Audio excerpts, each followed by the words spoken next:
Wito huo ameutoa wakati akifungua kongamano la 5 la maombi lililoandaliwa na idara ya wanawake na watoto Dayosisi ya Meru kwa niaba ya askofu wa dayosisi hiyo, Askofu Elias Kitoi, lililofanyika katika chuo cha ufundi Mshikamano kinachomilikiwa na KKKT Dayosisi ya Meru, idara ya wanawake, kilichopo Ileana ya Rumeru mkoani Arusha, ambapo viongozi wa wawakilishi wa wanawake kutoka sharika zote 63 za dayosisi hiyo wameshiriki katika kongamano hilo. Katika kipindi hiki, kazeni sana kuombea ulimwengu na kuombea dunia nzima. Mnaona hali ilivyo, mnaona vita, mnaona shida zinazotokea katika ulimwengu.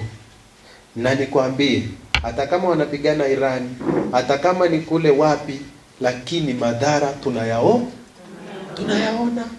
Yanafika hata hapa tulipo, hakuna atakayekuwa salama. Ulimwengu usipokuwa salama, ulimwengu usipokuwa na amani, hakika hata sisi hatuko salama. Sio kitu chepesi. Kwa hiyo lazima tuombee ulimwengu, maana matatizo yanayotokea, mambo yanayotokea yanatugusa moja kwa moja. Yasipokugusa kwenye mafuta, yatakugusa dukani ukienda kununua kitu. Yatakugusa tu kwa namna yoyote. Kwa sababu tunahitaji hiyo amani ili tuweze kuishi kwa furaha, tuweze kumtumikia Mungu, tuweze kumwabudu Mungu, tuweze kumuomba Mungu vizuri. Jambo la pili ambalo nawaomba tunapoingia hapa kwenye maombi usiku na mchana katika kipindi hiki, tuombee nchi yetu. Katibu wa idara ya wanawake na watoto Dayosisi ya Meru, Mwalimu Magdalena John, pamoja na mchungaji mshauri wa idara hiyo Dayosisi, Mchungaji Gula Kikweka, wameeleza malengo ya kongamano hilo, huku mwalimu wa neno la Mungu Mwalimu Witness Lema, ambaye pia ndiye mnenaji wa kongamano hilo, akieleza umuhimu wa wanawake kuishi makusudi ya Mungu hapa duniani. Sharika zetu zote 63 za Dayosisi ya Meru zimewakilishwa na wamama. Kwa hiyo tumekuwa na masomo mbalimbali, mada mbalimbali. Tumekuwa na mafanikio makubwa. Wanawake wanavyotoka hapa, wanatoka na maombi na mafundisho wameyapata mazuri. Wakifika kule sharikani, wanaanzisha vikundi vya maombi, wanafanya kwa pamoja, wanabebeana mizigo kwa pamoja kwa kufanya maombi kwa pamoja. Kongamano hili lina faida na manufaa makubwa kwa dayosisi yetu. Masomo yaliyofundishwa yamewajenga wanawake kiroho na kuwawezesha sasa kuweza kujitegemea katika kuomba. Tumeweka somo hasa linalohusu kukabiliana na imani na mafundisho potofu ili kuwasaidia wanawake kuweza kufahamu umuhimu wa kusimamia imani yao wenyewe. Kinachotaka ujue, tumeitwa kwa kusudi la Mungu. Mahali Mungu alikotuitia tuna kusudi. Manake nisipofanya kusudi kwenye eneo Mungu alikoniweka nitadaiwa. Jina la Bwana libarikiwe. Kila mtu kwa levo yake na mahali Mungu alikomwekea. Hawa watumishi wa Mungu wakubwa hapa, Mungu amewaweka kwa kusudi lake. Hilo kusudi kuna siku litadaiwa.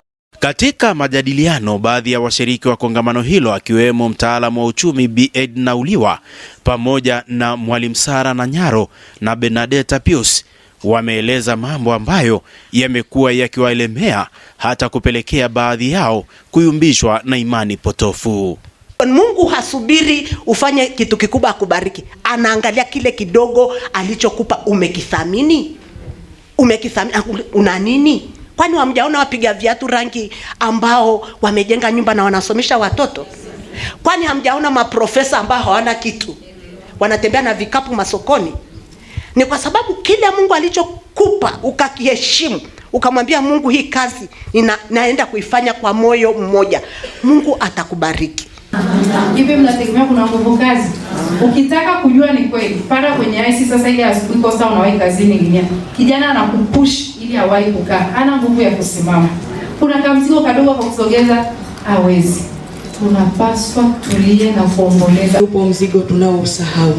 Mabinti hawataki kuolewa. Yaani kuliko binti akaolewe, anasema afadhali nitafute mbaba. Lakini wapo vijana hawataki kuoa.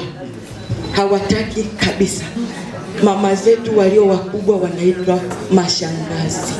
Vijana wanasema bora nitafute shangazi, hata nikawe mfungua geti nipate maisha kuliko kuoa. Tunazaa watoto ili tupate kizazi cha baadaye. Tunazaa watoto ili tupate wajukuu. Kutoka katika viwanja hivi vya chuo cha ufundi stadi Mshikamano kinachomilikiwa na idara ya wanawake ya KKKT Dayosisi ya Meru, mimi ni Elihuruma Chao.